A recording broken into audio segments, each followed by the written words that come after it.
getting better, or maybe potentially a cautionary tale for some teams.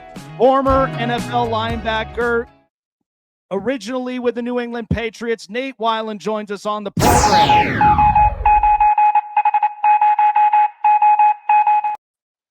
Well, Nate, your former team, after going into the Super Bowl, now the Miami Dolphins have played their hands and said, look, Buffalo just got DJ Moore.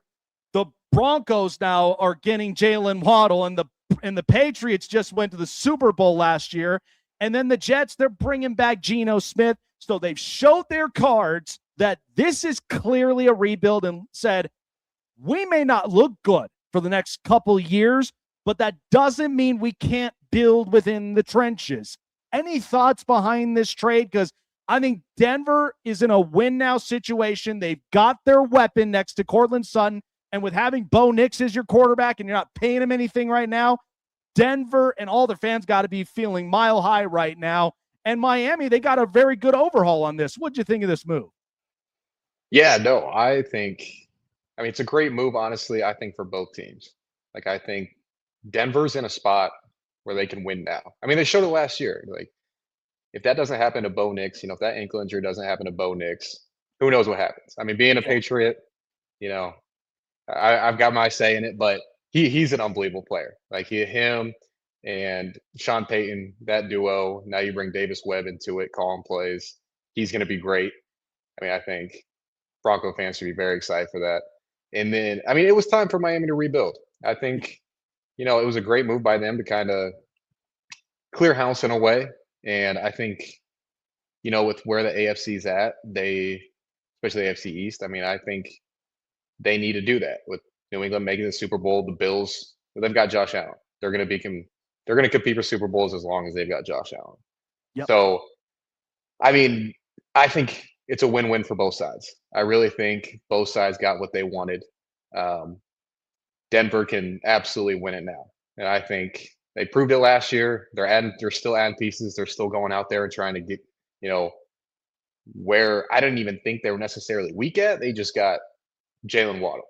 So to add that to the repertoire with Bo Nix, I think it becomes a very scary team in the AFC. And they're relatively young too. Bo Nix he's young, and he's a leader of that team. And that's really what you want to see out of a young quarterback, somebody who can lead, somebody who can win. And he just kind of has that about him. He can go out there and, he's proven time and time again that he can win. Whether, some people I know thought that drafted him a little too high. I think he's proven his worth in this league, and he's going to get a big contract out of it, and he's earned every penny of it. Yeah, and I think that's the blueprint for a lot of teams is if you've got your future franchise quarterback and you hit on him on that draft pick, then you've got plenty of time now. It's almost like you're kind of getting rid of that pressurizing air in a balloon, and now it's a breath of fresh air. You can go get weapons. You can go fix up your offensive line. Go and stack up a defense. Because eventually these quarterback contracts are going to continue to go up each and every year. So they're taking advantage of this. Them, Chicago, New England with Drake May. There's many, many opportunities and possibilities that can happen for these teams. So when I look at the free agent market, what's crazy about it is, and this kind of relates into your field a little bit, because I think of it this way, is I think of just looking at the inflation and then the recession in some areas, because some of the values on, everything, oil and gas, housing markets, we all know it fluctuates. And ultimately it comes down to what's our interest rate percentages. I am looking at the value of these contracts, Nate, and it is insane. Tyler Linderbaum literally broke the internet with the massive contract for centers, which tells you after Creed Humphrey, now we've got a guy $27 million a year. What's that going to mean now for the interior guards? So, you look at this every year, it always seems to fluctuate. Guys that you could see positions constantly getting values going up, but it can be a cautionary tale for some teams that if you pay much more than what they were based up on the value because of either, their health statuses, their stats and their performances from a couple years ago, like they got history. And it's almost like you kind of look at getting a house, right? They run your credit. They run exactly, are you a first-time home buyer? What did you make of this free agency? And we're in week 2, and I'm just like sitting there going, my goodness, how much the value and the financial caps have really changed over the years very vastly in this league. I mean, yeah, I feel like every year you kind of see somebody sets a new record in one position or another. But I mean, yeah, they run your track record. Obviously, your best ability is your availability in the NFL. Like, you got to stay healthy first and foremost. So that plays a huge role into it. What did the last, few seasons look like to earn this next contract? What position is the biggest need for this team? And really league wide, where do they feel like league wide it's hardest to hit at this position right now? They're going to treat that with the most value because it's that position. Some years, a left tackle is harder to get than others. Some years, quarterback will always be the top spot, but some years, I wish linebackers got paid more. I wish they were valued more. But yeah, I think you're going to see every year records being set in with these contracts. Tyler Linderbaum's contract is nuts. But that's another guy. He's young, stays healthy, the best at his position. The Raiders, that's a great hit for them. They needed it bad, and they hit it on the head. So, yeah, he deserves it. And then, you got Kenneth Walker. You got, just a lot of young guys that proved that they were what their worth was in their first, 3-4 years and got paid for it. Now they're sitting in a really good spot to build around those guys, because those are the guys that you want to ultimately build around. Whoever you're paying the most, you got to build your team around them, because it's a valuable position, and the team. You can't waste that contract. You went all in on these players. Now you got to build around them. What's your next weakness? All right, let's go pay. We got to fill that void. We got to hit probably the top market with this, and then salary cap's going up. So yeah, every year, like you said, it fluctuates what position really gets paid and what the contracts look like, but it really is what team needs what position, and what's the volatility of that position. How long do they stay healthy? How many in the league can truly play at this level with it? So yeah, the more you see that, I just think the contracts, gosh, they're gonna keep getting bigger and bigger. And it's awesome to see. It's such a brutal game on your body. It's awesome to see that. Like you said earlier, NFL stands for not for long. So go get paid while you can. And it's great for the consumer market, because you think about, television revenue every time when we watch the schedule releases and then watch all these primetime games, and we're seeing a lot of these stars. That's the one thing that I think just makes it unbelievable for the NFL itself. Speaking of the Raiders, because they have really turned around a lot of things. And look, this is the first time, and I would say probably in over 25 years, really since I was a little youth, when I see this team now really looking like they're going in a positive direction. But I did think this Max Crosby trade fallout was really interesting, because you got to think 2 first-round picks. You're also dealing with that contract. Now, Baltimore backed out, and all the details of it were said on social media, but they then go with the backup plan with Trey Hendrickson. So the Raiders got a lot to think about this, because this is a hefty contract they're dealing with after they just purchased so many linebackers and edge rushers to really fix up their defense. I'm now thinking, does quarterback become the selection as the number 1 overall pick? Because I still think there are some fixes in the offensive line, and I'm looking at if I'm trying to pitch this to Vegas in my hometown, I'm like, look, these teams, especially in our division, they win within the trenches. We got to be able to protect our guys, but we also have to have a really good defensive chemistry to start getting the stops, force the 3 and outs, and we feel our quarterback could be next year. Like, I'm thinking Dante Moore or someone of that caliber. Does it look like it could be quarterback, or do you think it might be elsewhere? Offensive line, somewhere in that category? You have Ashton Genty at running back. Go run the ball. You can, I imagine they're going Fernando Mendoza, number 1 overall, if they go quarterback. I don't know what good he does if he can't sit in the pocket and dissect. He's not a runner.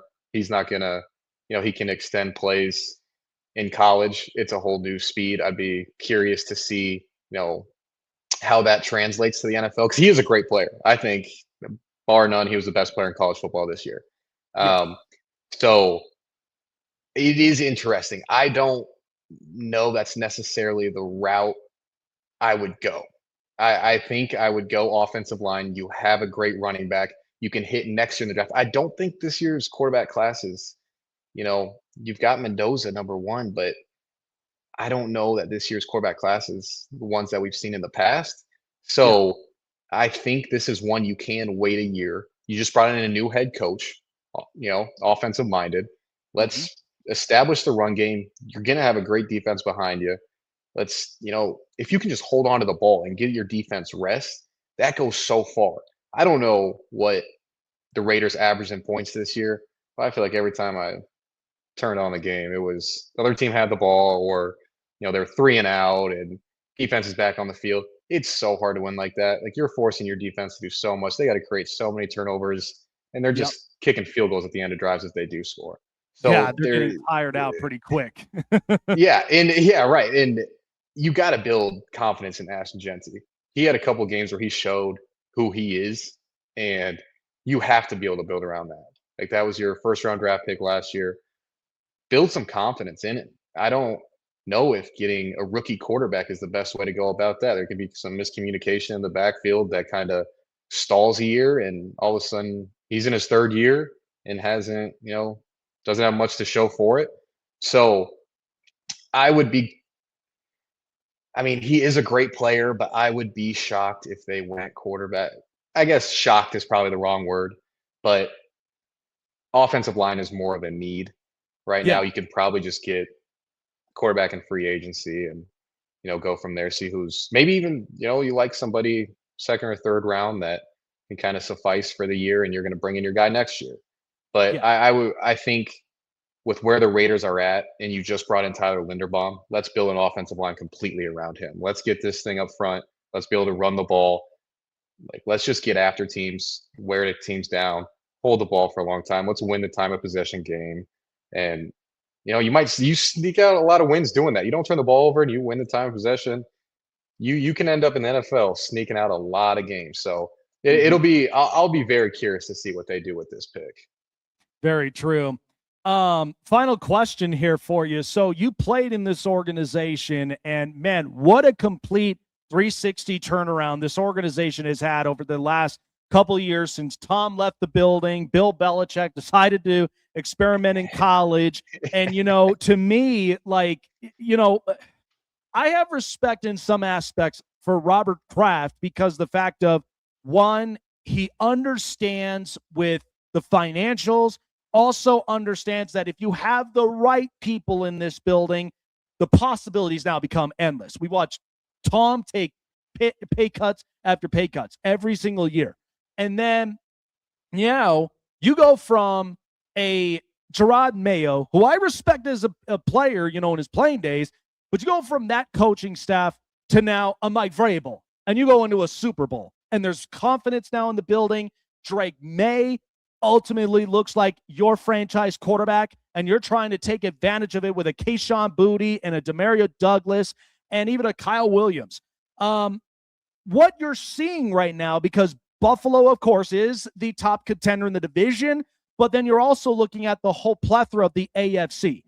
This has to be like this really good future build, and I think New England's sending a message to everyone. You can't put us out for very long.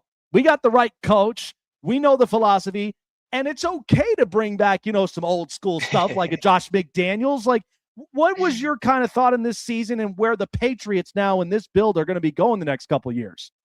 Yeah, I mean, what a home run hire. Like, I was pumped. I mean, Gerard Mayo, love him. Like, he was my linebacker coach, defensive coordinator when I was there. Mm-hmm. Great person, and I have nothing but respect for him and great things to say about him. And, it was just unfortunate kind of the way that season turned out and everything because he is a great coach. I mean, he knows football, like X's and O's is bar none what he knows. Yeah. So Nothing but respect for him. But yeah, what a home run hire by Robert Kraft and the whole organization. Bringing him in. I mean, you're just bringing in a winner. Like Mike Vrabel is just a winner. Everywhere he goes, he wins. Yes. So when you see, something like that, and he did it as a player too. So it's so it's just cool to see how quick that turnaround happened because I mean it shows you can rebuild in a year. You Mhm. absolutely you bring in the right people into your organization, people that just do it the right way, and you get a player's coach, someone who truly would do anything for his players. These are the results you get. Like Mhm. I mean, Stephon Diggs was a great one. Got Robert Spillane to help the defense, and they got some other really great guys in free agency.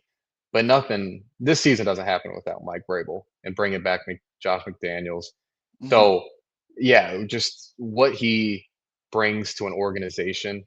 Like, and there is a lot of comparisons to Bill Belichick, but that's who he played for. It's how he, you know, went about his way in the NFL. And you see, I know, Belichick gets his, he's has his fair share in the media lately, and people have kind of changed Yeah. the tide on him. But I mean, there's a lot of resemblance to how Mike Vrabel coaches to how Bill Belichick coached. Yeah. And so I think it's going to be nothing but, just a player led team who a coach would do anything, to bring in the best guys. He's going to get the best out of his players every single week and every single day of practice. That's who he is. Like when I saw the video in the off season, it was the first joint practice and he dove in on the pile of the fight and he had a bloody lip. And I was like, that's when you knew. That's when you knew New England might just be back in the Super Bowl this year. Like there's just so Yeah. many of those small tail things, those signs that Mike Vrabel's a winner, and it was just a home run hire. I was so pumped when he got hired. That was the best case scenario for not only him and his coaching career, but also New England. Like the fans got behind it, everybody got behind it, and it was cool to see it kind of revitalize this year and make it to the Super Bowl. Yeah, New England, I mean, they got a great future ahead of them. I would make the argument that, yes, the 6 Super Bowls with Tom Brady were very crucial, but you had a great combo between it because Bill couldn't be Bill without Tom, and Tom couldn't even be Tom without Bill. But now, I've got a highly athletic, talented quarterback, Drake May, who's probably the most highly talented quarterback that they've had, because Tom came in as the game manager before evolving and got better at his craft.